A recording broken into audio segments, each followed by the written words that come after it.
నమస్కారం ఈటీవీ భారత్ కు స్వాగతం. మీరు చూస్తున్నారు న్యూస్ టైం. పోలవరాన్ని చూస్తే కళ్ల వెంట నీళ్లొచ్చాయి. తాము పడిన శ్రమను జగన్ వృధా చేశారంటూ చంద్రబాబు ఆవేదన. పోలవరం ప్రాజెక్టుపై శ్వేతపత్రం విడుదల చేసిన సీఎం.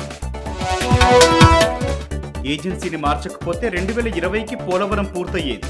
జగన్ చర్యలతో ప్రాజెక్టు గోదావరిలో మునిగిందన్న చంద్రబాబు. గత ప్రభుత్వ నిర్లక్ష్యంతో ఖర్చు 38% పెరిగిందని ఆక్షేపణ. తెలుగుదేశం రాష్ట్ర అధ్యక్షుడిగా బాధ్యతలు స్వీకరించిన పల్లా శ్రీనివాస్ పార్టీని, ప్రభుత్వాన్ని, నాయకులను సమన్వయం చేసుకుంటూ ముందుకెళ్తానని వెల్లడి. పల్లా నాయకత్వంలో పార్టీ మరింత బలోపేతం అవుతుందన్న చంద్రబాబు. వైసీపీ మాజీ ఎమ్మెల్యే పిన్నెల్లిపై మరో కేసు. తెలుగు యువత పల్నాడు జిల్లా కార్యదర్శి కొమర శివపై దాడి.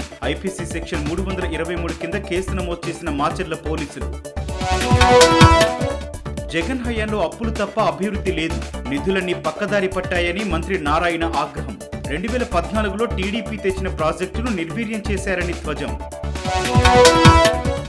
ఏయూవీసీ ప్రసాద్ రెడ్డి, రిజిస్ట్రార్ స్టీఫెన్ రాజీనామా. ఇన్ఛార్జి రిజిస్ట్రార్గా ప్రొఫెసర్ కిషోర్ బాబు బాధ్యతలు. కృష్ణా విశ్వవిద్యాలయ ఉపకులపతి సైతం రాజీనామా. కాంగ్రెస్ కూటికి మరో బీఆర్ఎస్ ఎమ్మెల్యే. హస్తం కండువా కప్పుకున్న చేవెళ్ల ఎమ్మెల్యే కాళే యాదయ్య ఢిల్లీలో సీఎం రేవంత్ సమక్షంలో చేరిక. కేసీఆర్ రిట్ పిటిషన్పై ముగిసిన వాదనలు. తీర్పు రిజర్వ్ చేసిన హైకోర్టు. విద్యుత్ కమిషన్ను రద్దు చేయాలంటూ మాజీ సీఎం పిటిషన్.